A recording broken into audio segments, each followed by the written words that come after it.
పరలోకానికి పోరాడాలా అన్నది ఏర్పాటు చేయబడిన అంశము. దయచేసి ఒకసారి సౌండ్ అంతా క్లియర్గా పెట్టి డిస్టర్బెన్స్ లేకుండా ఎవరు తిరగకుండా కూర్చోండి. సౌండ్ అంతా క్లియర్గా పెట్టేసేయండి ఒకసారి. పరలోకానికి పోరాడాలా అన్న అంశంతో ఈరోజు ఈ సభ ఏర్పాటు చేయటం జరిగింది. దేవుని పిల్లలారా,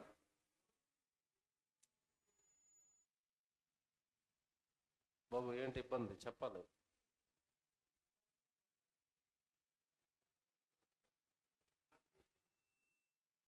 కొంచెం వేడెక్కిపోతారు కదా ఇక్కడ. ఏ సౌండ్ డిస్టర్బెన్స్ వస్తుంది? మనకు లైవ్లో తీసుకోదు కదా.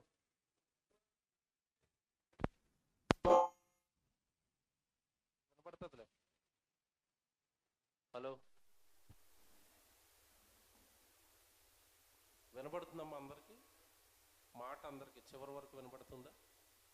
రైట్, అలాగ వదిలేండి, సౌండ్ ఏం ముట్టుకోకండి. రైట్, పరలోకానికి పోరాడాలా అన్నది కరపత్రాల్లో వేసిన అంశము. దేవుని పిల్లలారా,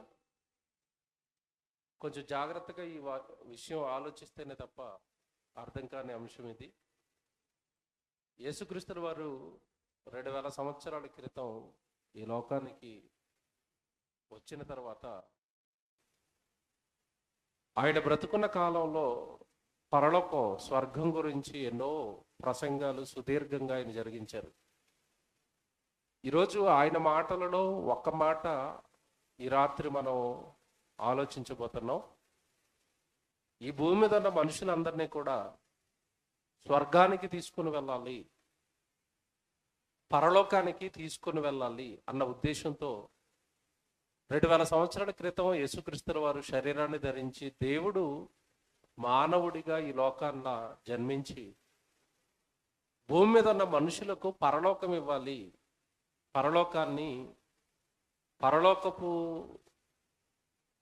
వాతావరణాన్ని తన పిల్లలైన వారికి ఇవ్వాలి అని దేవుడు యేసుక్రీస్తుల వారిని లోకానికి పంపించారు. ఆయన మాట్లాడుతూ యేసుక్రీస్తుల వారి మాటల్లో ఒక మాట కనబడుతుంది. అదే మనం వినబోయే ఈ రాత్రి పాఠము, పాఠ్యాంశము. లూకాసు వార్త, దయచేసి అందరూ బైబిల్ తీయండి.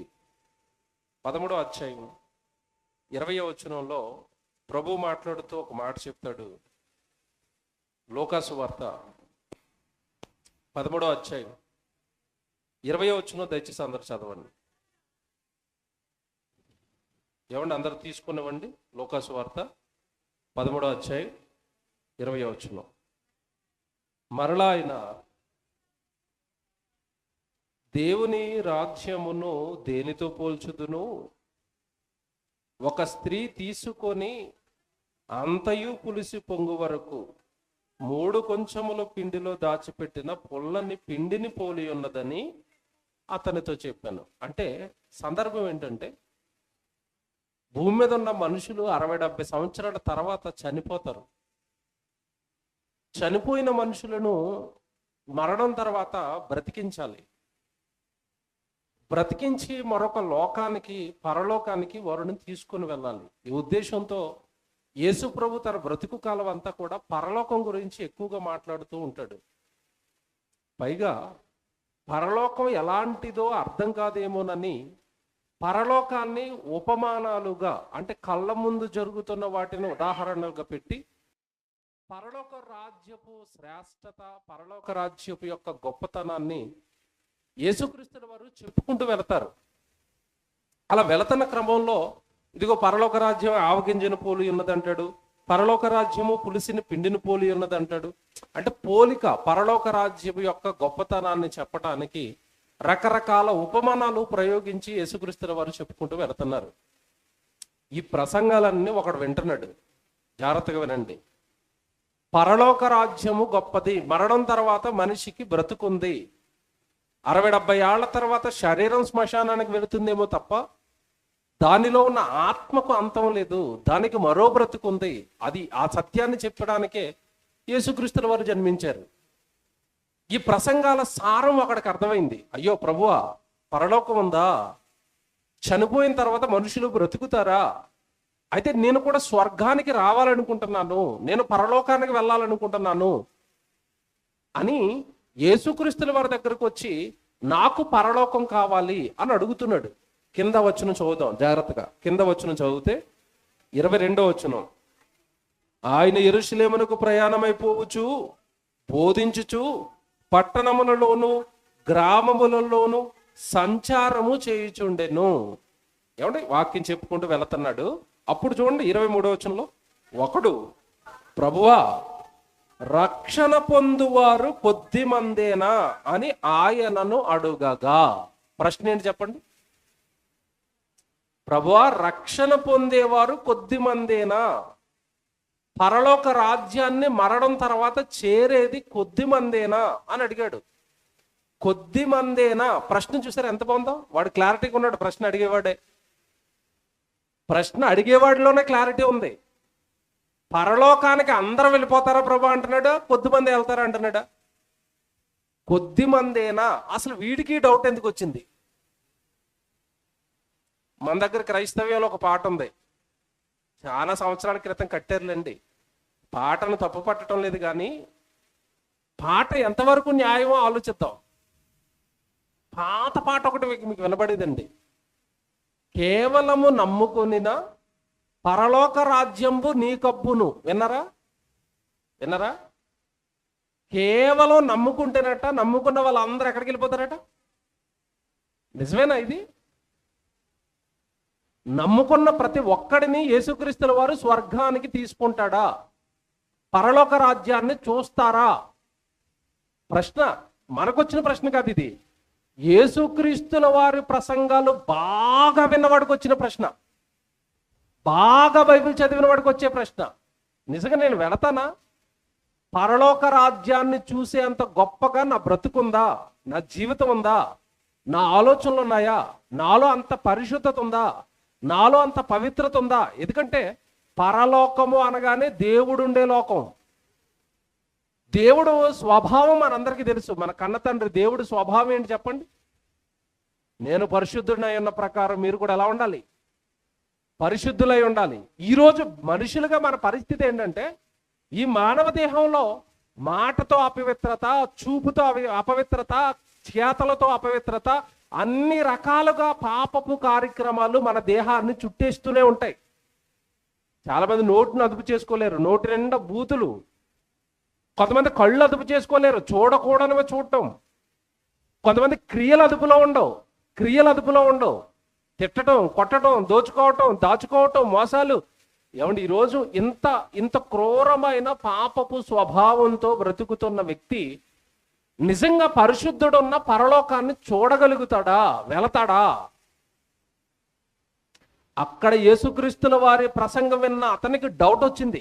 ప్రభువా, నువ్వు చెప్తున్న ప్రసంగాల ప్రకారం ఎంతో నిష్ఠగా ఉంటేనే తప్ప, పవిత్రంగా ఉంటేనే తప్ప, ఈ లోకపు ఆశలకు, ఈ లోకపు పాపాలకు దూరంగా జీవిస్తేనే తప్ప పరలోకం వెళ్ళరు అన్నది మాకు అర్థమైపోయింది.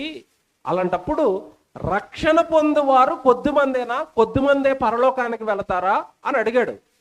అప్పుడు యేసుప్రభు చెప్తున్న ఆన్సర్ చూడాలి, ఎంత బాగుంటుందంటే, ప్రభు చెప్తున్న ఆన్సర్ చూడండి. బైబిల్ చూసుకోండి. 24వ వచనం. ఆయన వారిని చూచి ఇరుకు ద్వారమున ప్రవేశింప పోరాడుడి. ఈ పదమంటలు చేసుకోండి. పరలోక రాజ్యానికి వెళ్ళే ద్వారం ఎలాగుందట? ఇరుకు. నాశనానికి వెళ్ళిపోయే ద్వారం విశాలం, చాలా వెడల్పుగా ఉంటుంది. నువ్వేం చేయకపోయినా వెళ్ళిపోతావు అందులో. ఆటోమేటిక్గా నిన్ను అదే తీసుకుని వెళ్ళిపోతావు. విశాలంగా ఉంటుంది, కొట్టుకుని వెళ్ళిపోతావు అందులో. కానీ పరలోకం, నిత్య జీవం, మరణం తర్వాత దేవుడు ఉండే లోకానికి వెళ్ళే మార్గం ఎలా ఉందట? ఇరుకు ద్వారమున ప్రవేశింప పోరాడుడి. ద్వారం ఎలాగుందట? ఇరుకుగా ఉంది. మీకు అర్థం అవడానికి ఉదాహరణ చెప్తాను. అలాగని సినిమాలకు వెళ్ళమని కాదు. సినిమా హాల్లో టికెట్ తీసుకుని లోపలికి వెళ్ళేటప్పుడు ఎలా ఉంటుంది చెప్పండి? అది రిలీజ్ సినిమాకి ఎలా ఉంటుంది? ఒక చిరంజీవి గారి సినిమాయో, బాలకృష్ణ గారి సినిమా రిలీజ్ అయింది అనుకోండి, టికెట్ల కోసం ఎలా కొట్టుకుంటారు గేట్ దగ్గర? లోపలికి వెళ్ళే మార్గం చాలా ఇరుకు, చాలా స్ట్రెస్. టికెట్ల కోసం చొక్కాలు చింపుకునే వాళ్ళు ఉంటారు, కాళ్ళు చేతులు ఎరగొట్టుకునే వాళ్ళు ఉంటారు. లోపలికి వెళ్ళడానికి చాలా బాధపడతారండి. సినిమా అయిపోయిన తర్వాత వదులుతాడు. ఎలాగుంటుంది? ఇరుగ్గా ఇబ్బందిగా ఉంటుందా? పోరా అన్నట్టుగా వదిలేస్తాడా? మొత్తం గేట్లన్నీ ఎత్తేస్తాడు. వెడల్పు హాయిగా వచ్చేస్తారు సినిమా అయిపోయిన తర్వాత. ఈ ఉదాహరణ మీకు ఎందుకు చెప్పానంటే, పరలోకానికి వెళ్ళే మార్గం కూడా ఎలాగుందట? ఇరుకుగా ఉంది, ఇరుకుగా ఉంది. ఒకవేళ ఇరుకుగా ఉంది కదా అని నువ్వు వదిలేయకూడదట. ఆ ఇరుకు మార్గములో పరలోకాన్ని చూడడానికి నువ్వేం చేయాలట? పోరాడుడి. పదం ఉందా బైబిల్లో? అదే నేను టైటిల్ వేసానండి. పరలోకం వెళ్ళాలంటే పోరాడాలా? ఎస్. ఈరోజు మీరు జాగ్రత్తగా వినాలి. మళ్ళా చెప్తున్నానండి, నా ప్రసంగాలు మబ్బు పెట్టి మాయ చేసే ప్రసంగాలు ఏమి నేను చెప్పను. ఖచ్చితంగా బైబిల్లో ఉన్నది ఉన్నట్టుగా మీకు చెప్పేస్తాను. మానవ జీవితం అంటే మీరు ఎంత గొప్పగా ఆలోచించినా 60-70 సంవత్సరాలు అండి తర్వాత ఉండడండి మనిషి భూమి మీద. ధనం ఉన్నా ఉండడు, అధికారం ఉన్నా ఉండడు, డబ్బులు ఉన్నా ఉండడు, ఎకరాల భూమి ఉన్నా ఉండడు, ఏమున్నా మనిషి ఉండడండి. వెళ్ళిపోవాలి. వెళ్ళిపోయే టైంకి ఉన్న ఈ జీవిత కాలాన్ని దేవుడు ఎలా జీవించమంటున్నాడో అలా జీవించడానికి ట్రైనింగ్ అవ్వాలి నువ్వు. నీకు మరణం నిన్ను తాకే లోపు, లేదా యేసుక్రీస్తుల వారి రాకడ రేపే అయితే, ఆ దినానికి ముందుగా నీ బ్రతికి ఎలా మారిపోవాలంటే, రేపు యేసుప్రభు వచ్చినా లేదా రేపు నాకు మరణం వచ్చినా నేను పరలోకానికి సిద్ధమండి, నాలో ఏ లోపాలు లేవండి, నాలో ఏ పాపాలు లేవండి అన్నట్టుగా నీ జీవితాన్ని సిద్ధపాటు చేసుకోవాలి భూమి మీద. దానికోసం నువ్వేం చేయాలట? పోరాడాలి అన్నాడు. ఎవరితో పోరాటం? దేనితో పోరాటం? దేనితో పోరాటమో తెలుసండి? బైబిల్ చూడండి, హెబ్రీయులకు రాసిన పత్రిక. దేనితో పోరాడాలండి మేము? మళ్ళా మీరు ఇక్కడికి రావాలి, ఇక్కడ చేపెట్టుకోండి. హెబ్రీయులకు రాసిన పత్రిక చూడండి. హెబ్రీయులకు రాసిన పత్రిక 12వ అధ్యాయం 3వ వచనం చూడండి జాగ్రత్తగా. హెబ్రీయులకు రాసిన పత్రిక 12వ అధ్యాయం 3వ వచనం. మీరు అలసట పడకయు మీ ప్రాణములు విసకకయు ఉండునట్లు పాపాత్ములు తనకు వ్యతిరేకముగా చేసిన తిరస్కారం అంతయు ఓర్చుకొనిన ఆయనను తలంచుకొనుడి. ఎవరైనా యేసుక్రీస్తుల వారిని ఒక్కసారి జ్ఞాపకం చేసుకోనండి. ఆయన భూమి మీద పడిన కష్టాలు జ్ఞాపకం చేసుకోనండి. ఆ కష్టాలలో ఆయనకున్న ఓర్పును జ్ఞాపకం చేసుకోనండి. మంచి చేస్తుంటే స్వజాతికి, యూదులకి ఆ రోజు వాళ్ళ పిల్లలకే కాళ్ళు ఇచ్చాడు, వాళ్ళ పిల్లలకే కన్నులు ఇచ్చాడు, వాళ్ళ పిల్లలకే ఆహారం పెట్టాడు, వాళ్ళ పిల్లలకే మంచి చేశాడండి యేసుక్రీస్తుల వారు. మంచిని అనుభవించిన యోధ జాతే చివరికి యేసుక్రీస్తుల వారిని శిలువ యాగానికి తీసుకుని వెళ్ళింది. చంపారు వాళ్ళు క్రూరంగా ఆ రోజు వాళ్ళు చేసిన తిరస్కారాన్ని అంతా కూడా ఒకసారి మనం ఏం చేయాలట? జ్ఞాపకం చేసుకోనండి. ఆ తిరస్కారంలో ఆయన ఓర్చుకుని ఓర్పును తలంచుకోనండి అని వెంటనే ఒక మాట చెప్తాడు చూడండి అక్కడ 4వ వచనంలో. మీరు క్రైస్తవులు, క్రీస్తును నమ్మిన వారు, మీరు పాపముతో పోరాడుటల్లో రక్తము కారునంతగా ఇంకను దానిని మీరు ఎదురింపలేదు. ఉందా బైబిల్లో? ఏమని ఉంది చెప్పండి? మీరు పాపముతో పోరాడుటల్లో రక్తము కారునంతగా పోరాడాలట. పాపంతో నువ్వు ఫైట్ చేస్తున్నప్పుడు చివరికి నీ శరీరం నుండి రక్తం కారిపోవాలట. అంత పెద్ద ఫైటింగ్ పాపంతో నువ్వు చేస్తున్నావా? సరెండర్ అయిపోయావా? ఈరోజు లోకస్తులందరూ పాపానికి తలొగ్గేశారా? లోకానికి, పాపానికి సరెండర్ అయిపోయారా? పోరాటాలు చేస్తున్నారా? నేను చేయనండి పాపం, నేను చేయనండి తప్పులు, నేను చేయనండి నేరాలు, నేను నీతిగా న్యాయంగా నిలబడతానండి, దానికోసం మీరు ఎన్ని శిక్షలు వేస్తారో వెయ్యండి, నేను మాత్రం పాపం చేయనండి అని పవిత్రుడుగా బ్రతకడానికి ఎవడండి ఈరోజు పోరాటం చేస్తున్నారు? మీరు చెప్పండి. యేసుక్రీస్తుల వారు ఈ భూమి మీద బ్రతికిన 33.5 సంవత్సరాలలో ఆయన ఒక పక్క అపవాదితో పోరాటం, అది పాపం చేయించడానికి. ఒక పక్క యేసుక్రీస్తుల వారితో ఆయనకి ఇవ్వబడిన అధికారాలు దుర్వినియోగం చేయించి దేవుని ఎదుట పాపిగా నిలబెట్టడానికి ఒక పక్క అపవాది ప్రయత్నిస్తుంది. ఒక పక్క యూదులు, శాస్త్రులు, పరిసయ్యులు యేసుక్రీస్తుల వారి మీద పోరాడుతున్నారు. మరో పక్క సొంత ఇంట్లో వాళ్ళు తమ్ముళ్ళు వ్యతిరేకులుగా మారిపోయారు. ఆ రోజున్న సమాజం మంచి చేస్తుంటే, మంచి చెబుతుంటే ప్రభు సమాజానికి నీకు దయ్యం పట్టిందని ఒకడు, నువ్వు తిరుగుబోతాను ఒకడు, నువ్వు త్రాగుబోతాను ఒకడు, ఆనాటి నుంచి ఈనాటి వరకు యేసుక్రీస్తుల వారి మీద నిందలు వేస్తూనే ఉన్నారండి. కానీ ఏనాడు నిందలకి కృంగిపోలేదు. ఏనాడు వాళ్ళు ప్రేరేపించారు కదా అని తప్పుడు ఆలోచనలు చేయలేదు, తప్పుడు పాపాలు చేయలేదు. అందుకే ప్రభు బైబిల్లో ధైర్యంగా ఒక మాట అంటాడు, ఏమని? నాలో పాపం ఉన్నదని మీలో ఎవడు స్థాపిస్తాడు? నాలో ఒక చిన్న తప్పు ఉంటే మీ మధ్యలోనే తిరుగుతున్నాను కదా, మీ మధ్యలోనే పెరిగాను కదా, మీ మధ్యలోనే బ్రతుకుతున్నాను కదా. నేను ఏదైనా అబద్ధం ఆడానని కానీ, నేను ఏదైనా నరహత్య చేశానని కానీ, నేను ఏదైనా వ్యభిచారం చేశానని కానీ, నాలో ఒక తప్పు మీలో ఎవడైనా చూపిస్తాడా అన్నాడు. ఎంత ధైర్యం ఉండాలంటే అలా అనాలంటే? మనం అనగలమా?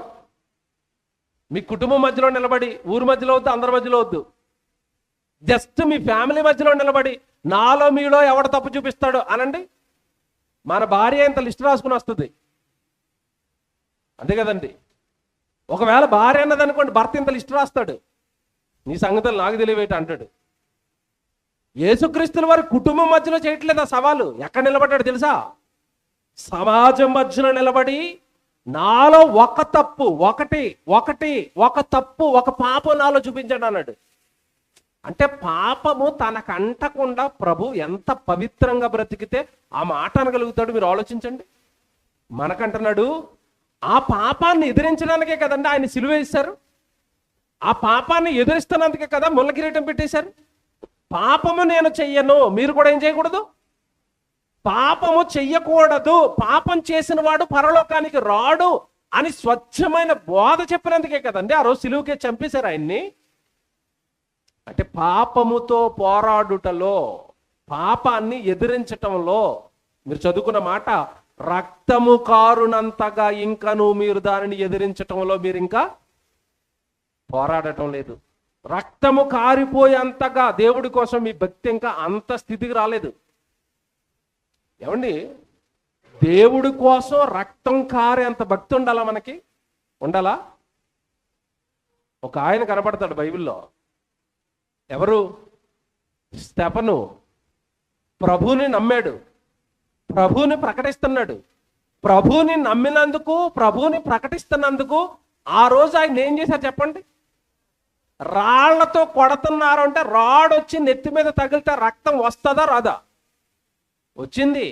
ఒక నెత్తే కాదండి, సర్వ శరీరానికి ఆ రాళ్ళు తగిలాయి. యేసుక్రీస్తుల వారి శరీరం ఎలా రక్తపు టేర్లుగా పారిందో, స్తెఫను శరీరం కూడా అలాగే రక్తపు టేర్లుగా పారి చచ్చిపోయాడండి. మీకు మాట అడిగిన అక్కడ స్తెఫనుకి పదే ఒక మాట అంటున్నాడు, నేను ప్రభువుని గురించి ప్రకటిస్తుంటే మీరు ఎందుకు నన్ను చంపేస్తున్నారంటే, నువ్వు ప్రభు పేరెత్తితే చంపేస్తావు అంటున్నారు వాళ్ళు. భయపడ్డా? నేను ప్రభువుని విడిచిపెట్టేస్తానండి, మీరు చెప్తున్నట్టుగానే మీతో పాటు కలిసిపోయి పాపపు జీవితం జీవిస్తానండి, అపవిత్రమైన కార్యక్రమాలు చేద్దామండి అన్నాడా? నో, నేను యేసు ప్రభుని నమ్మాను, నీతిగా ఉంటాను, పరిశుద్ధంగా ఉంటాను, పవిత్రంగా ఉంటాను, మీ పాపాలకి నేను ఒప్పను. ఒకవేళ ఇలా బ్రతుకుతున్నందుకు మీరు చంపేస్తానంటే, ఏమంటే నేను నిర్దాక్షిణంగా నా ప్రాణాన్ని ప్రభు కోసం పెట్టేయడానికి నేను సిద్ధంగా ఉన్నాను. ఎంత బాగున్నాడు చూసారా స్తెఫను? అంటే పాపాన్ని ఎదిరించటంలో రక్తము కారేంతగా ఎదిగాడా, ఎదగలేదా?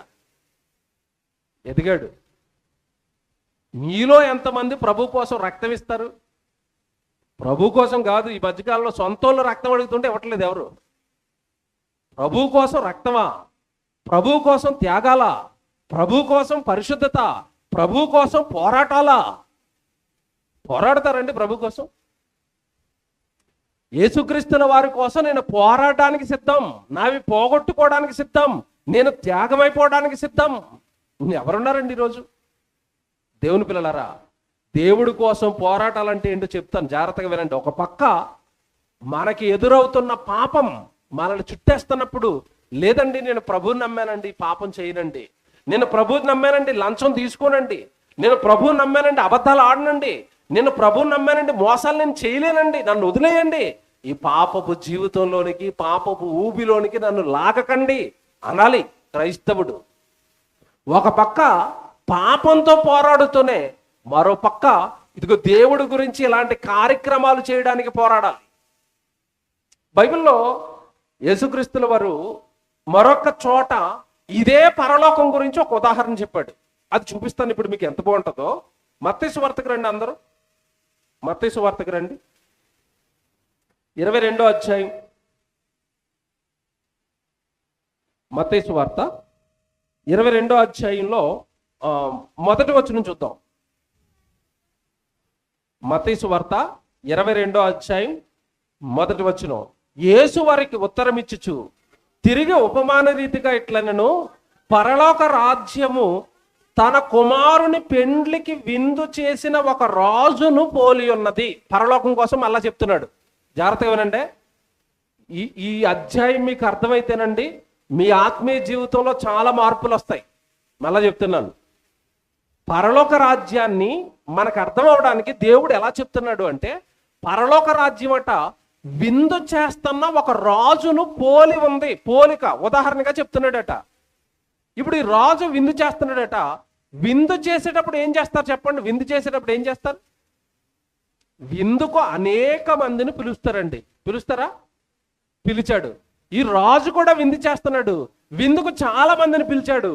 పిలిచిన వాళ్ళందరూ కూడా నెపాలు చెప్పారట. నాకు ఉద్యోగం ఉందని ఒకటి చెప్తున్నాడట. నేను ఆవులు మేపుకోవాలని ఒకటి చెప్తున్నాడట. నేను కొత్తగా పెళ్లి చేసుకోవడానికి వెళ్తానని ఒకటి చెప్తున్నాడట.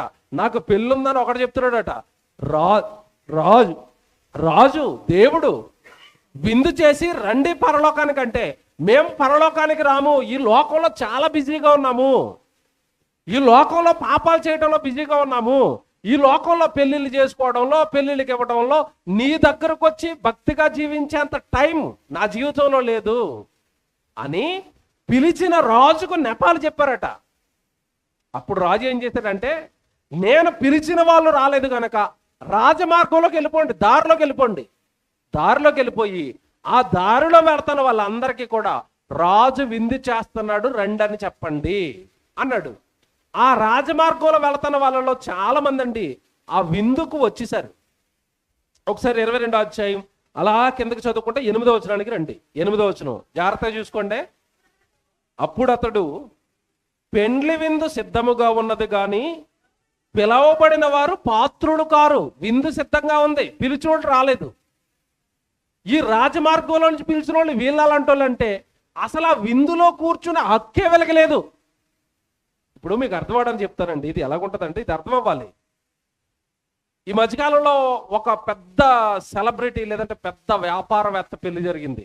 మీ అందరికీ తెలుసు, ముఖేష్ అంబానీ తెలుసు కదా. వాళ్ళ కొడుక్కి పెళ్లి చేశాడు. మీలో ఎంతమంది వెళ్ళారు చేయొద్దండి. ముఖేష్ అంబానీ పెళ్లికి ఎంతమంది వెళ్ళారు? ఎవరైనా? ఎందుకు వెళ్ళలేదు చెప్పండి? ఎందుకు వెళ్ళలేదు?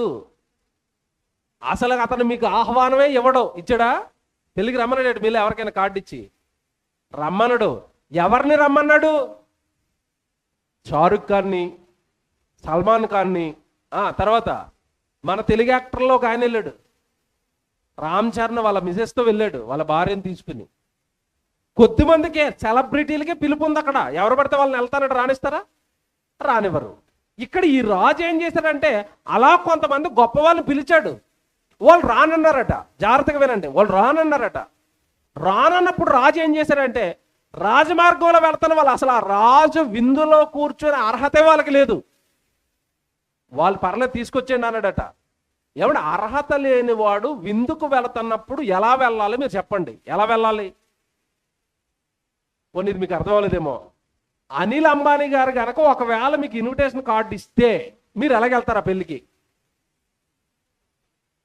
మొత్తం బీరువాలో ఉన్న చీరలన్నీ కిందడేసి అందులో కొత్తది మెరిసిపోతున్నది నెంబర్ 1 ఏదో అది కట్టుకుని వెళ్తారా? వెళ్ళరా? ఎందుకు వెళ్తున్నది ఎక్కడికి?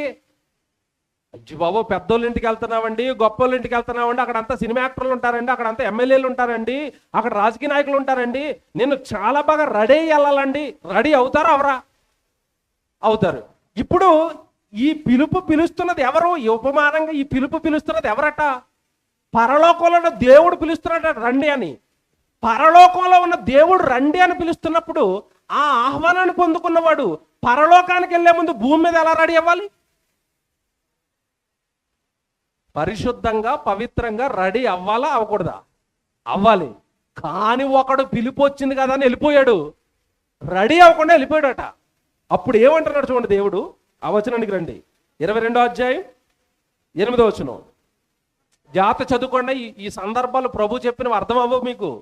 బాగా వివరంగా ఉపమానాలు ఎత్తి మరలా చెప్తే కానీ మీకు అర్థం అవ్వి ఇవి. 22వ అధ్యాయం 8వ వచనం.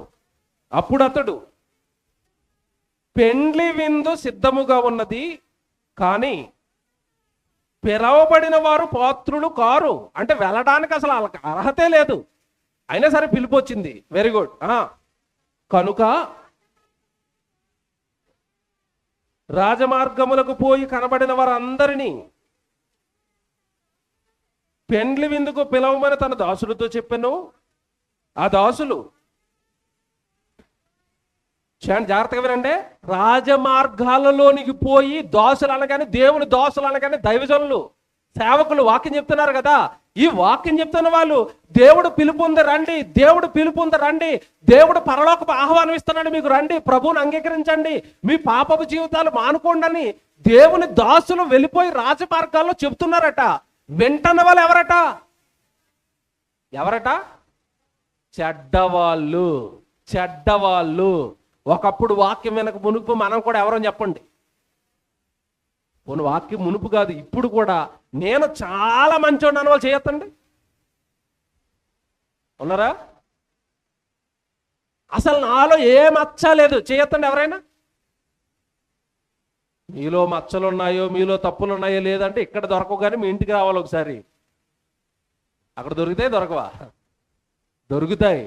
ఈ పిలుపు పొందుకుంటున్న వాళ్ళందరూ కూడా ఎవరట? చెడ్డవారు. చెడ్డవారు. ఒకప్పుడు మనం కూడా చెడ్డవాళ్ళమే. ప్రభు దగ్గరికి రాకమునుపు, ఈ బైబిల్ పట్టుకోక మునుపు బ్రతుకు ఎలాగో బ్రతకాలో తెలియక పాపాలతో, బూతులతో, నేరాలతో, ఏమన్నా ఒక రకమైన మోసకరమైన జీవితాన్ని మనం జీవిస్తూ, అవతల వాడిని మోసం చేస్తూ, నేను బాగుంటే చాలనే స్వార్థంలో జీవించేసాం ఒకప్పుడు. ఎప్పుడైతే ప్రభు దగ్గరికి వచ్చామో మన కష్టార్జితాన్ని ఇదిగో ఇలా మీటింగ్ల కొరకు ₹1,000 మనం ఖర్చు పెడుతున్నాం. ఒకప్పుడు స్వార్థపరులమి, ఇప్పుడు ప్రభు కోసం ఇచ్చే స్థితిలోకి వచ్చేసాం మనం. స్వార్థం పోయింది. నాలా అనేక మంది రక్షణ పొందాలి, నాలా నా ప్రభు మాటలు అనేక మంది వినాలి అని ఈరోజు త్యాగానికి వచ్చాం. ఎప్పుడు బైబిల్ పట్టుకొని చెప్తున్నానండి. నేను ఒక మంచి ఉద్యోగం చేసేవాడిని హైదరాబాద్లో, వదిలేశాను.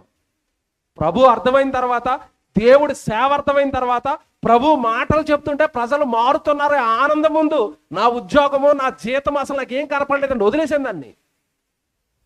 ఒకప్పుడు చెడ్డవాళ్ళు ఉండే మనం ప్రభు దగ్గరికి రాకమునుపు చెడ్డవాళ్ళు. నేను బాగుంటే చాలు, నా కుటుంబం బాగుంటే చాలు, నా పిల్లలు బాగుంటే చాలు, స్వార్థపరులు ఉండే ఒకప్పుడు మనం ప్రభు దగ్గరికి రాకమునుపు. ప్రభు దగ్గరికి వచ్చిన తర్వాత ప్రభు మనకేం నేర్పించాడంటే, నిన్ను వలే నీ పొరుగువాడిని నువ్వేం చేయాలి? ప్రేమించాలి. అన్యాయంగా అక్రమంగా ఎవరిది నువ్వు దోచుకోకూడదు, ఎవరిది నువ్వు తీసుకోకూడదు. అదే కదండి దేవుడు చెప్పాడు. యేసుప్రభు చెప్పిన ఒక మంచి మాట ఉంటుందండి బైబిల్లో, పుచ్చుకొనుట కంటే ఇచ్చుట శ్రేష్టము అని చెప్పేశాడు. ఇచ్చుకోవటం కాదు, నువ్వు ప్రజల దగ్గర తీసుకోవటం కాదు. వాళ్ళకి ఏం చేయాలట? ఇవ్వు ఇవ్వు ఇవ్వు, ఇచ్చే గుణం తెచ్చుకో అన్నాడు. దేవుని పిల్లలారా, ఈ మంచి మాటలన్నీ ప్రభు దగ్గరకు వచ్చిన తర్వాత దొరికే మనకి. అందుకే అంటున్నాడు అక్కడ, ఈ పిలవబడిన వాళ్ళల్లో ఎవరున్నారట? జాగ్రత్తగా వినండి. అది అప్పుడు జనులు ఆ దాసులు రాజమార్గములలోనికి పోయి చెడ్డవారినేమి మంచివారినేమి తనకు కనబడిన వారి అందరినీ పోగు చేసిరు కనుక విందుకు వచ్చిన వారితో ఆ పెండ్లిశాల నిండిపోయిందండి. జాగ్రత్తగా వినండి. పెళ్లిశాల మొత్తం నిండిపోయిందట. ఎవరితో నిండిపోయింది? ఇప్పుడు మంచి వాళ్ళతో, చెడ్డ వాళ్ళతో. ఇప్పుడు మంచోడు చెడ్డోడు పక్క పక్కన కూర్చున్నప్పుడు మంచోడుని చూసి చెడ్డోడు ఏం చేయాలా? మారాలి. అంతే కదండి. మంచోడుని చూసి చెడ్డోడు ఏం చేయాలి? మారాలి. మారాడా అంటే, మార్పు తెచ్చుకున్నాడా అంటే, లేదండి నేను ఇలాగే ఉంటాను, ఈ పాపాలే చేస్తాను, ఈ గుణాలతోనే బ్రతుకుతాను, ఈ స్వార్థంతోనే చచ్చిపోతానని వాడు బ్రతుకును మార్చుకోలేదండి. చెడ్డోడు చెడ్డోడిగా ఉండిపోయాడు. రావటం అయితే వచ్చేసాడు పిలుపు అందుకుని. అందుకే మీరు కింద చదివించారు ఒక మాట, పరలోక రాజ్యములో ప్రవేశించడానికి మనం ఏం చేయాలట? పోరాడాలి. ఆ కింద చదివితే ఉంటదండి, అనేకులు ప్రవేశింపచూతురు గాని వారి వలన కాదు. అంటే పరలోకం వెళ్ళాలి, దేవుడి దగ్గరికి వెళ్ళిపోవాలని అందరికీ ఉంటది, అందరూ వెళదామని దేవుడి దగ్గరికి వచ్చేస్తున్నారు. వచ్చిన తర్వాత నీ చెడ్డతనాన్ని, నీ బ్రతుకుని ఏమైనా మార్చుకుంటున్నావా? నీలో ఏదైనా మార్పు వస్తుందా ప్రభువులోకి వచ్చిన తర్వాత? ఒకప్పుడు భయంకరంగా మాట్లాడానండి, ఇప్పుడు నేను సాఫ్ట్గా, స్మూత్గా, అందరిని ప్రేమించేటట్టుగా, అందరిని కలుపుకునేటట్టుగా మాట్లాడుతున్నానండి. ఒకప్పుడు భయంకరమైన కోపిస్తున్నానండి, ప్రభులోనికి వచ్చిన తర్వాత కోపం వదిలేసానండి. ఒకప్పుడు భయంకరమైన పిసినారనండి, ప్రభులోనికి వచ్చిన తర్వాత పిసినార్తనం పోయిందండి. ఒకప్పుడు ఎవరు కనపడినానండి ప్రేమించలేకపోయేవాడినండి, అందరిని దూషించేవాడినండి, అందరిని దూరం పెట్టేసేవాడినండి. ఇప్పుడు నాకు ఎవరు కనపడినా అందరి మీద ప్రేమ కలుగుతుందండి. స్వభావంలో మార్పులు ఏమైనా వచ్చాయా? మనలో కొత్తగా వచ్చిన మార్పు ఏంటి చెప్పండి? క్రైస్తవుల్లో కొత్తగా వచ్చిన మార్పు ఏంటి తెలుసా? స్వభావాల్లో మార్పులు రాలేదు. కొత్త మార్పు వచ్చిన ఏకైక మార్పు, ఒకే ఒక మార్పు ఏంటంటే ఆదివారం రోజు తల స్నానం చేసి వెళ్తాం. ఎక్కడికి? ఇది ఒక్కటే తప్ప ఇంకేమొచ్చింది చెప్పండి కొత్తగా? ఇంకేమొచ్చింది మనలోకి? ఇప్పుడు చూడండి, ఆ విందుశాలంతా చెడ్డ వాళ్ళతో మంచి వాళ్ళతో నిండిపోయినప్పుడు ఏమండి చెడ్డోడుకు ఉన్న టైం పీరియడ్లో మారాలి కదా, మారలేదు. ఈ పెండ్లిశాలలోనికి వచ్చిన వాళ్ళందరినీ చూడడానికి పిలిచిన రాజు వచ్చాడు. జాగ్రత్త చదవండి, ఇప్పుడు జాగ్రత్త చదవాలి.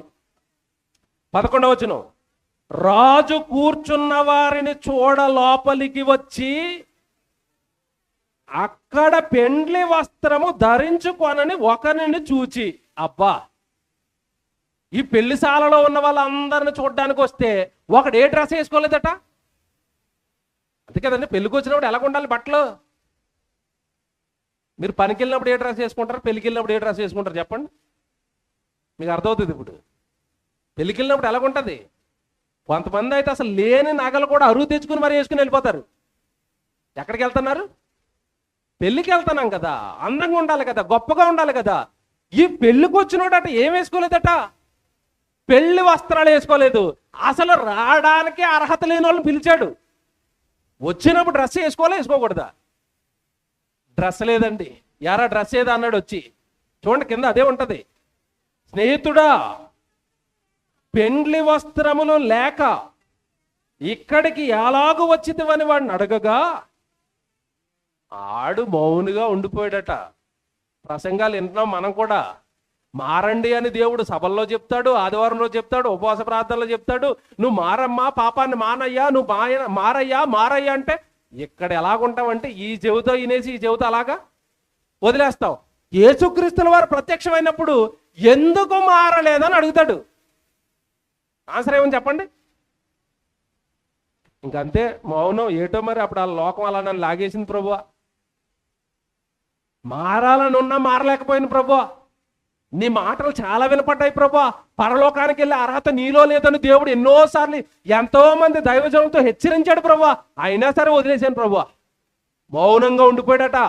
ఎందుకు పెళ్లి వస్త్రాలు ధరించుకోలేదు, ఎందుకు నువ్వు మారలేదు, ఎందుకు నువ్వు చేంజ్ అవ్వలేదు అని అడుగుతుంటే మౌనంగా ఉండిపోయాడట. అప్పుడు రాజు ఏమంటున్నాడు చూడండి, రాజు ఏమన్నాడు చూడండి. అంతటా రాజు వీని కాళ్ళు చేతులు కట్టి వెలుపటి చీకటిలోనికి త్రోసివేయుడి. ఏం చేస్తున్నాడు రాజు? పెళ్లి వస్త్రాలు లేని ఎవడో కూడా నా పెళ్లిశాలలో ఉండడానికి కుదరదు, వీడు కాళ్ళు చేతులు కట్టేయండి, పట్టుకెళ్ళి ఎక్కడ వేయాలట? చీకటి. చీకటి అనగానే క్రైస్తవులకు ఒక స్ట్రైక్ అయిపోద్ది. ఏడు చెప్పండి? చీకటి అనగానే ఏం గుర్తొచ్చింది మీకు? మీరు అనుకున్నదే, పాతాళం, నరకం. కింద చెప్తారు చూడండి కంటిన్యూషన్లో, అక్కడ ఏడ్పును పండ్లు కొరకటై ఉండునని పరిచారకులతో చెప్పాను. ఏడ్పు పళ్ళు కొరకటం ఎక్కడుంటుంది చెప్పండి మనకి? నరకంలో ఉంటది. ఇంతకీ ఈ పెళ్లి వస్త్రాలు లేని వాడిని దేవుడు ఎక్కడేశారట? నరకంలో. ఏమండి, పెళ్ళికొచ్చి పెళ్లి డ్రెస్ లేకపోతే నరకంలో వేసేస్తారా? ఎలాగుంది ఇది మీకు వినడానికి? ఏమండి, బైబిల్ చదువుతున్నప్పుడు ఎలాంటి డౌట్లు కదా మీకు వస్తాయి? అదేంటంటే డ్రెస్ లేనంత మాత్రం నరకంలో వేసేస్తారా? డ్రెస్ కాదండి అది. ఇదే బైబిల్ అంటే. డ్రెస్ కాదది, డ్రెస్ కాదది. చెప్తాను ఇప్పుడు నేను, డ్రెస్ కాదది. స్వభావాన్ని మార్చుకోలేదు. దేవుడు బ్రతకమన్నట్టుగా బ్రతకలేదు.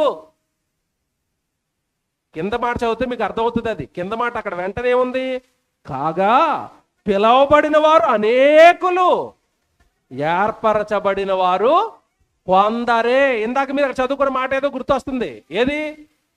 ఇరుకు మార్గమున ప్రవేశింప పోరాడుడి, అనేక మంది ప్రవేశింప చూతురు కాని వారి వలన కాదు. ప్రశ్న అడిగినప్పుడు కూడా ఏమని ప్రశ్న అడిగాడు? ప్రభువా, రక్షణ పొందువారు కొద్దిమందేనా?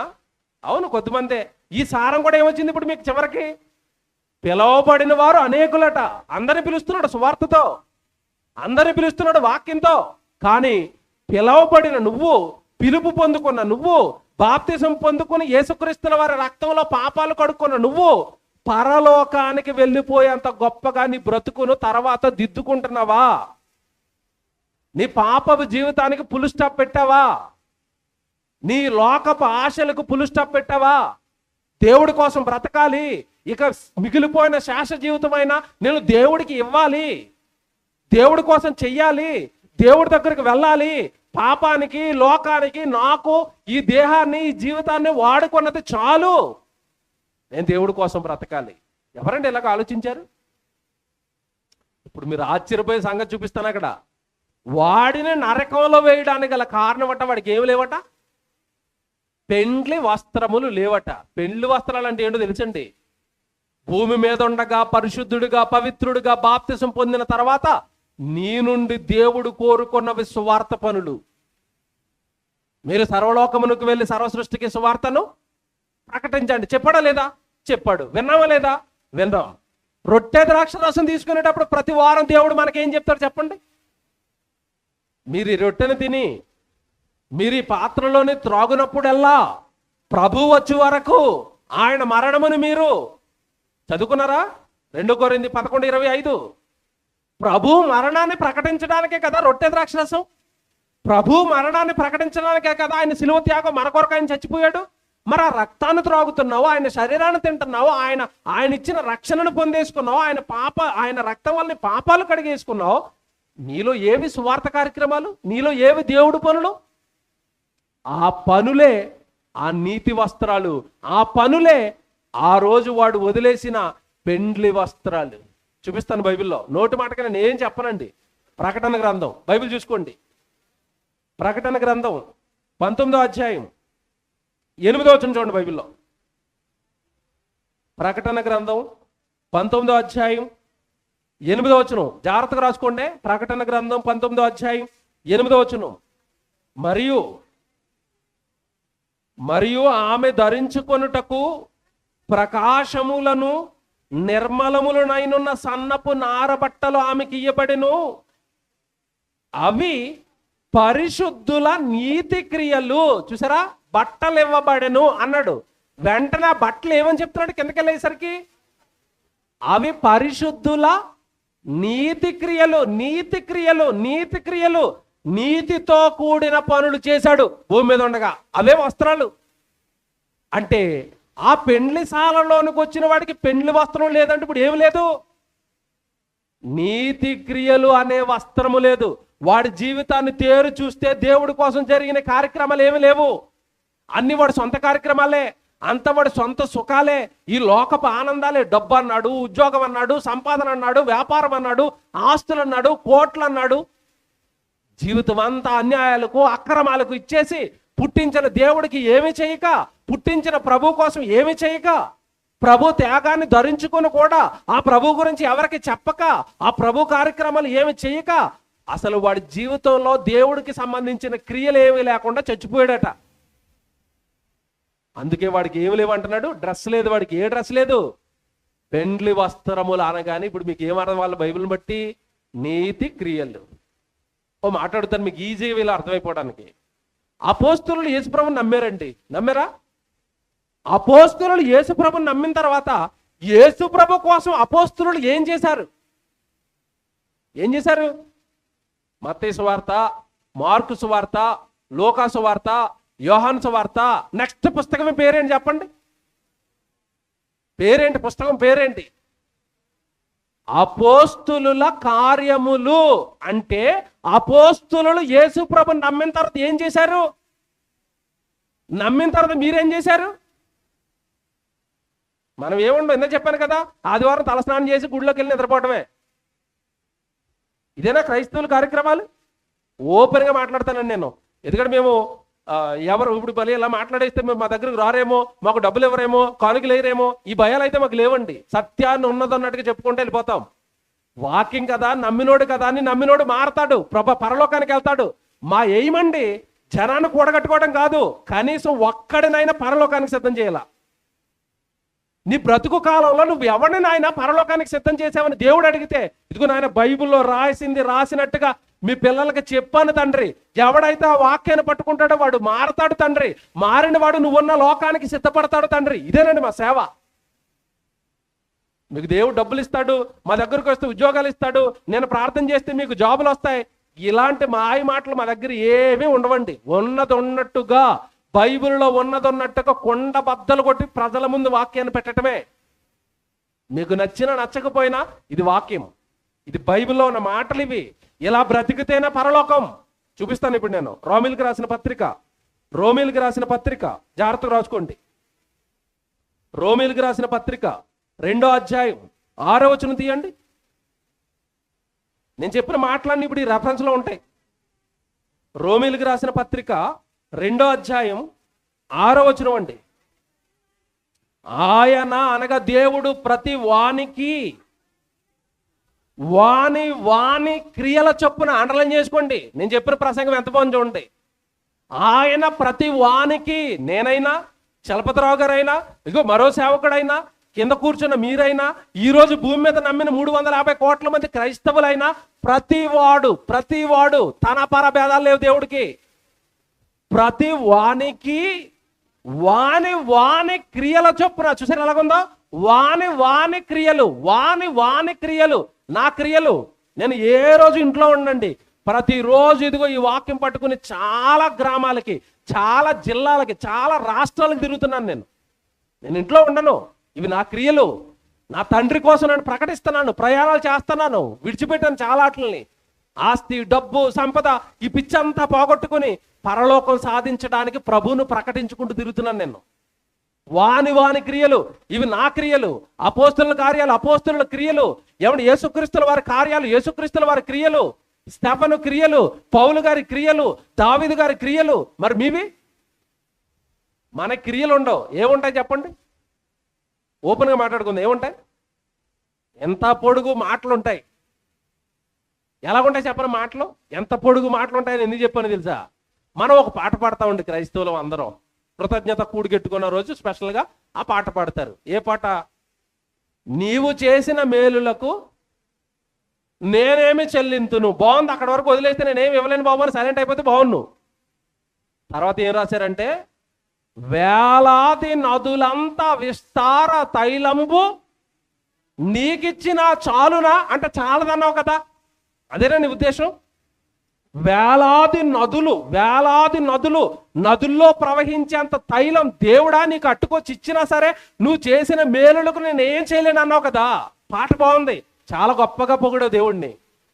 ఆ పాట పాడుతున్నప్పుడు, ఇక్కడ పాట పాడుతుంది అనుకోండి ఒక చెల్లి, వెంటనే యేసుప్రభు ఇక్కడికి వచ్చి అమ్మ ఆపమ్మ పాట అన్నాడు. ఆపాను ప్రభువా. ఏం పాడే మళ్ళీ చెప్పమ్మా అన్నాడు. ఏం పాడే మళ్ళీ చెప్పంటే, వేలాది నదులంతా విస్తార తైలం నీకు ఇచ్చిన సరిపోదని పాడాను తండ్రి అన్నది. అమ్మా నా మీద నీకు చాలా భక్తి ఉంది కదా, నాకు అంత తైలం వద్దు, మీటింగ్ జరుగుతుంది, 15 కేజీలు నూనె పట్టుకురా చాలు వంటలకు అన్నాడు. పట్టుకొస్తుందా? పాట పాడుద్దా? పాటలో ఎంత ఇస్తానంటుంది? వేలాది నదులంతా. ఇక్కడ డైరెక్ట్గా మీటింగ్ జరుగుతుంది, 15 కేజీలు ఆయిల్ టమాటా తెస్తుందా? పొగేయటం అయితే దేవుడికి. మనుషులకు పొగేయచ్చు. ఇగో ఇవ్వండి పెద్దలు ఉంటారండి పాప, రాజకీయ నాయకులు, వాళ్ళు వచ్చినప్పుడు ప్రజలు వాళ్ళను పొగిడేస్తారు.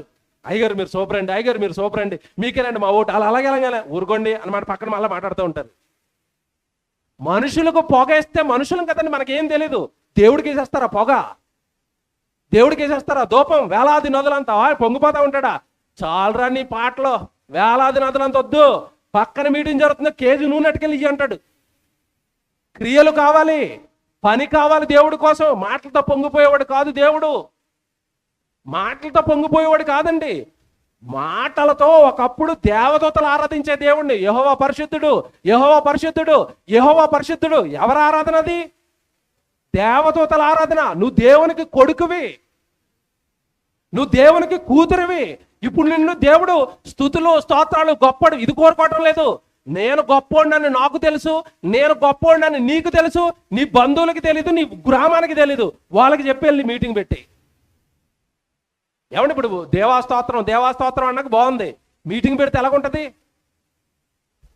20,000 ఖర్చు అవుతాయి, వంటలు చేయాలి, సామాన్లు కొనాలి, అనేక మందిని పిలవాలి, మీటింగ్ వేయాలంటే రాళ్ళు వేయాలి, లైట్లు కట్టాలి. మీటింగ్ చేస్తాను చలపతి గారిని అడగండి, ఎన్ని ఉంటాయి చెప్తాడు. పని కష్టం అండి, పొగయటం ఏముంది? నీ దూపాలకి నీ పొగకి దేవుడు పడిపోయే కాలం, పాత నిబంధన కాలం అయిపోయింది. కొత్త నిబంధనకు వచ్చేసరికి అంటున్నాడు, ఆయన్ని ఆరాధించేవారు ఆత్మతోనూ, నెక్స్ట్ సత్యముతో, వాక్యంతో ఆరాధించండి, వాక్యాన్ని పట్టుకుని వెళ్ళండి. ఇదండి దేవుణ్ణి ఆరాధించడం అంటే. ఇప్పుడు ఇలా ఆరాధిస్తే, ఇలాంటి సత్క్రియలు ప్రతి వాడు సంపాదిస్తే, ఆ క్రియలతో వాడు ఎక్కడికి వెళ్తాడు? పరలోకానికి వెళ్తాడు. క్రియలు అనగానేనండి మళ్ళా పోరాటం. ఇది మీటింగ్ చెయ్యాలంటే పోరాటం. స్థలం దొరకదు, డబ్బులు కుదరవు, పనులు అందరూ ఆ టైంకి వచ్చి పని చేయరు.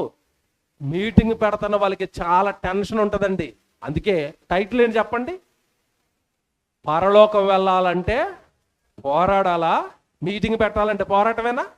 పోరాటమే. పాపం చేయకుండా బ్రతకాలంటే పోరాటమేనా? పోరాటమే. ఇలాంటి పోరాటాలు భూమి మీద మనుషులు జరిగిస్తే వాళ్ళు ఎక్కడికి వెళ్తారు? పరలోకానికి వెళతారు. కంప్లీట్గా చదవండి వచ్చును. ఆయన రామపత్రిక 2వ అధ్యాయం 6వ వచనం చదువుతున్నారు. ఆయన ప్రతి వానికి వాని క్రియల చొప్పున ప్రతిఫలం ఇస్తాడు. క్రియలతోనే నీకు ఫలం, క్రియలతోనే నీకు పరలోకం. మళ్ళా చెప్తున్నాను, క్రియలతోనే నీకు పరలోకం. మాటలతో మనుషులు మార్చేయి, దేవుని చేయలేవు. క్రియ చేయి, పని చేయి. ఇక్కడ మాట్లాడుతానండి మీ అందరికీ. యేసుప్రభు అంటే నాకు ఇష్టం అన్న వాళ్ళు చేయొద్దండి. యేసుప్రభు అంటే నాకు ఇష్టం అన్న వాళ్ళు చేయొద్దండి. చేయతారు కదా అందరూ, దింపేయండి. ఇప్పుడు మా ఆవిడంటే నాకు ఇష్టం అన్న వాళ్ళు చేయొద్దండి. మా ఆవిడంటే నాకు చాలా ఇష్టం అన్న వాళ్ళు చేయొద్దండి. ఇప్పుడు ఈ భర్తలు అయితే, భార్యలు అయితే మా ఆయన అంటే నాకు ఇష్టం. ఇప్పుడు భర్తలు అయితే మా ఆవిడంటే నాకు ఇష్టం. ఎత్తుతారా ఎత్తరా? ఎత్తుతారు. ఇప్పుడు దేవుడు అంటే ఇష్టం అన్నారు కదా, వెరీ గుడ్, బాగుంది. ఇప్పుడు భార్య అంటే ఇష్టం అన్నారు కదా, వెరీ గుడ్, బాగుంది. మీ భార్య దగ్గర కూర్చుని, అమ్మా నువ్వు అంటే నాకు చాలా ఇష్టం, అమ్మా నువ్వు అంటే నాకు చాలా ఇష్టం, అమ్మా నువ్వు అంటే నాకు చాలా ఇష్టం. రోజుకు 4 సార్లు అనండి. స్టార్టింగ్లో ప్రేమ మీద అంటున్నాడేమో అనుకుంటుంది. అలా కంటిన్యూగా అనేసరికి ఆవిడ ఎక్కడో డౌట్ వస్తుంది ఆవిడికి. ఈయన రోజు అంటున్నాడంటే మొత్తం మీద ఏదో తేడా ఉంది. మీ ఆవిడికి రోగం వచ్చి మంచం మీద పడిపోయింది, అప్పుడు కూడా ఆవిడ దగ్గరికి వెళ్ళి హాస్పిటల్కి తీసుకెళ్లకుండా, అమ్మా నువ్వు అంటే నాకు చాలా ఇష్టం. ఎలాగుంది? ఆపరని నాటకాలు ముందు హాస్పిటల్కి పద అంటది, అందా? బర్త్డే వచ్చింది మీ ఆవిడది, ఏమి కొనకుండా అమ్మ నువ్వు అంటే నాకు చాలా ఇష్టం. డైలాగ్ వేసి వదిలేస్తున్నారు. ఏమంటది చెప్పండి? నేనంటే నీకు ఇష్టమైతే ఏదో ఒకటి కొనుక్కురాపో, నేనంటే నీకు ఇష్టమైతే ఏదో ఒకటి చెయ్యి. భార్య ఊరుకోదండి, భర్త ఊరుకోడండి. కానీ క్రైస్తవులు దేవుడు అంటే మాకు చాలా ఇష్టం అంటారు, దేవుడి కోసం ఏమి చేయరు. 25 వస్తుందండి, డిసెంబర్ 25 పుట్టినరోజు ఎవరిది? యేసుప్రభుది. బట్టలు ఎవరు కొనుక్కుంటారు? వాళ్ళే. యేసుప్రభుది పుట్టినరోజు కేకులు ఎవరు తినేస్తారు? వాళ్ళే. పేరు ఎవరిది? యేసుప్రభుది. ఇది భక్తి అంటారా మీరు చెప్పండి? ఇప్పుడు ఇది భక్తా? మూఢ భక్తిలో ఉన్నారేమో, బయటకు రండి. ప్రతి వానికి వాని క్రియలు, దావీదు క్రియలు, పౌలు గారి క్రియలు, యేసుక్రీస్తుల వారి క్రియలు, పేతురు గారి క్రియలు, పరలోకానికి క్రియలు. మరి మీవేవి? ఏవి? ఇలా క్రియలతో దేవుడు పనితో భూమి మీద పోరాటం చేస్తేనే తప్ప ఎవరికి కూడా పరలోకం అనేది రాదు. రాసి పెట్టుకోండి. బైబిలును బాగా పరిశోధించి మాట చెప్తున్నాను. పోరాడిన వాళ్ళకి తప్ప మిగిలిన వాళ్ళకి పరలోకము లేదు. కన్ఫర్మ్ చేసి ముగించేస్తాను. లూకాసు వార్త మొదట ప్రారంభించిన దగ్గరికి రండి, లూకాసు వార్తకి రండి, ముగించేస్తాను. ఇక 13వ అధ్యాయం 23, 24, 25 చదవండి. లోకాసు వార్త 13వ అధ్యాయం 23, 24, 25. ఒకడు, ప్రభువా రక్షణ పొందువారు కొద్దిమందేనా అని ఆయన అడగగా, ఆయన వారిని చూచి, ఇరుకు ద్వారమున ప్రవేశింప పోరాడుడి, అనేకులు ప్రవేశింప చూతురు కానీ. అంటే ఇప్పుడు ట్రై చేసే వాళ్ళు ఎంతమంది అట? అనేకులు. వెళ్ళే వాళ్ళు ఎంతమంది అట? కొద్దిమంది. ఎలాగని చూసారు ఇది? ట్రై చేసే వాళ్ళు అనేకులు. మాకు పరలోకం కావాలి, మాకు యేసుప్రభు కావాలి, యేసుప్రభు అంటే దేవుడు అంటే మాకు చాలా ఇష్టం, నాకు చచ్చిపోతే నేను పరలోకం దేవుడి దగ్గరికి వెళ్ళిపోవాలి. అందరికీ ఇష్టమే. వెళ్ళిపోవాలనున్నా అది అంత ఈజీగా వెళ్ళిపోయే లోకం కాదు. దావీదు వెళ్ళాడండి. ఒకవేళ పొరపాటు నువ్వు వెళ్ళిపోయావు అనుకో, దావీదు పక్కన నిలబెడతావు. ఎవరు బాబు నీ పేరేంటి అంటాడు. నా పేరు పలానా పేరండి. ఎక్కడి నుంచి వచ్చావు? బొల్లారం నుంచి వచ్చానండి. బొల్లారం నుంచి వచ్చావా? ఏం చేసావు దేవుడి కోసం అంటే ఒక్కసారి దావీదు వంక ఇలా కింద నుంచి పైకి చూడాల్సి వస్తుంది మనం. ఏమి చేయలేదు ప్రభా, బొల్లారంలో అలాగే ఆదివారం గుడికి వెళ్ళి వచ్చాను. మరి ఏమి చేయనోడు నా దగ్గరికి ఎందుకు దూరం అంటాడా అంట? ఇప్పుడు దావీదే పక్కన రానివాడు దేవుడు రానిస్తాడా? దేవుడి కోసం యుద్ధాలు చేశాను నేను భూమి మీద దావీదుగా. దేవుడి కోసం దివారాత్రాలు బైబిల్ చదివాను. దేవుడి ఇష్టాలకి తప్ప నా ఇష్టాలకి తావివ్వలేదు. నేను మీలాంటి మనిషినే. ఒకసారి పాపం చేసేసాను బత్షెబతో. దేవుడు వచ్చి నువ్వు పాపం చేసావు దావీదు అనగానే పక్క తడిచిపోయినట్టుగా ఏడ్చి జీవిత కాలంలో ఆ తప్పు తప్ప మరే తప్పు చేయలేదు. ఇది దావీదుగా నేను. నా పక్కన నిలబడ్డావే నువ్వు అంటాడు. నిలబడతావండి? ఆ భక్తుల ముందు నిలబడతావా? దేవుని పిల్లలారా, బైబిల్ అనగానే భక్తి అనగానే ఆషామాషి కాదండి. పరలోకం వెళ్ళాలి అంటే పవిత్రంగా బ్రతుకుతూ దేవుడి కార్యక్రమాలలో నిరంతరము నువ్వు ఉండాలి. నీ క్రియలు ఉండాలి పరలోకానికి. ఆ క్రియలకు దేవుడు జీతం ఇస్తాడు. పరలోకం అనే జీతం. పని చేయకుండా జీతం వస్తుందా లోకంలో? హైదరాబాద్లో ఉన్నారు కదా, మీ చుట్టూ కంపెనీలో ఉంటాయి బొల్లారం అంతా. కంపెనీలో పనికి వెళ్ళకుండా జీతం వేసేయమంటే ఏమండి 31 తారీఖున జీతం వేసేస్తాడా? పనికి వెళ్ళని జీతం రాదు. భూమి మీద దేవుడు పని చేయింది పరలోకం అనే జీతము రాదు. ఇప్పుడు ముగిద్దాం చూడండి అక్కడ 24. ఆయన వారిని చూచి, ఇరుకు ద్వారమున ప్రవేశింప పోరాడుడి, అనేకులు ప్రవేశింప చూతురు కానీ వారి వలన కాదని మీతో చెప్పుచున్నాను. 25వ వచనం. ఇంటి యజమానుడు లేచి తలుపులు వేసేసిన తర్వాత మీరు వెరుపట నిలిచి తలుపు తట్టి, అయ్యా మాకు తలుపు తీయమని చెప్పనారంభించినప్పుడు వీళ్ళు బయట ఉండిపోయారట. మీరు వద్దురాని తలుపు వేస్తారట. జాగ్రత్తగా వినండి. ఇప్పుడు మన జీవితం బయటకు వచ్చేస్తుందండి. ఇక్కడ యేసు ప్రభు తలుపు వేస్తాడు. వద్దు మీరు పరలోకానికి వద్దు, మీరు పొండని తలుపు వేస్తాడు. తలుపు వేసేసినప్పుడు వీళ్ళు తలుపు కొడుతున్నారట. తలుపు కొట్టి వీళ్ళు ఏమంటున్నారు చూడండి. తలుపు కొట్టి ఏమంటున్నారు చూడండి. అయ్యా మాకు తలుపు తీయమని ఆరంభించినప్పుడు ఆయన మీరెక్కడి వారో మిమ్మును ఎరగనని ఉత్తరము మీతో చెప్పును. తలుపు కొట్టి అయ్యా తలుపు తీయండి అంటే ఆయన అంటున్నాడట, అసలు మీరు ఎక్కడి వారో మాకు తెలీదు. నిజంగా తెలీదు యేసుప్రభుకి వెళ్ళు? తెలుసా తెలీదా? తెలుసు. వీళ్ళు ఏమనుకున్నారంటే యేసుప్రభు మమ్మల్ని మర్చిపోయాడేమోనని గుర్తు చేస్తున్నారు చూడండి కిందకి వెళ్ళేసరికి. అందుకు మీరు నీ సముఖమునందు మేము తిను త్రాగుచుంటిమే. ఆ బొల్లారంలో తినుకుంటా త్రాగుకుంటా ప్రార్థనలకు రాకుండా తిరిగాం ప్రభువా. ఆ బజ్జీల బండి దగ్గర ఉన్నది మేమే. యేసు ప్రభుడు తలుపు వేసాడండి. వీళ్ళు తలుపు కొడుతూ ప్రభా తీయి ప్రభా అయ్యా తలుపు తీయండి అయ్యా, మీరు తలుపు తీయకపోతే నరకంలో మేము కాలిపోతామయ్యా, ఆ పరలోకం మాకు కావాలయ్యా అంటే యేసు ప్రభు అంటున్నాడు, అసలు మీరు ఎవరో నాకు తెలియదమ్మా అన్నాడు. వీళ్ళు అంటున్నారు, అయ్యో తెలీదని ఎలాగంటావు ప్రభువా, నీ సముఖమున మేము తిను త్రాగుచుంటిమే ప్రార్థనకు రాకుండా. దేవుడు పని జరుగుతున్నాం, మేము డ్యూటీకి వెళ్ళిపోయామే. దేవుడు పని ఉన్నా సరే ఆ పని మాకు పట్టనట్టుగా, దేవుడు పనికి 1000 రూపాయలు ఖర్చు అయిపోతుందని తెలిసి కూడా మా కోసం ఖర్చులు పెట్టుకున్నామే. ఏనాడు ప్రార్థనకు 500 ఇచ్చిన వాళ్ళం కావే. మీటింగ్లు పెట్టండి, సభలు పెట్టండి, ఆ వచ్చిన వాళ్ళకి భోజనాలు పెట్టడానికి 1000 రూపాయలు ఖర్చు అయిపోతుంది కదా, నేను ఊరకనే తినేసి అలాగ వెళ్ళిపోతాను, నా పేరటి 500 పెట్టి నూనె తండి, పప్పులు తండి, ఉప్పు తండి అని ఏనాడు ఇచ్చినోడిని కానే. అలాగే చెప్తున్నారా? మీ సముఖమున, నీ సముఖమున, నీ కళ్ళ ముందు తింటూ త్రాగుతూ బ్రతికాం ప్రభు. నీ దగ్గరికి రాకుండా నువ్వు తలుపేసేస్తే ఎలా ప్రభు?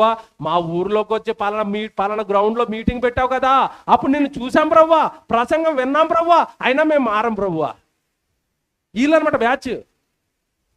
దేవుడి కోసం వచ్చి దేవుడి దగ్గర ఏమి చెయ్యక ఎవడి నిజంగా యేసుక్రీస్తుల వారు తలుపేసేస్తే నీ సముఖమున మేము తినుచు త్రాగుచూ ఉంటిమే. తర్వాత నీవు మా వీధులలో బోధించితివే అని చెప్పుదురు.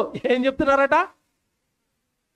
మా వీధులకు వచ్చా ప్రభా, డేటు పోస్టర్ అన్నీ తెలుసు ప్రభా, గ్రౌండ్ మా ఇంటి ముందే ప్రభా, స్పీకర్లో నుంచి మాటలు నా చెవిలోకి వచ్చినా ఇంట్లో నుంచి బయటికి రాలేదు ప్రభా.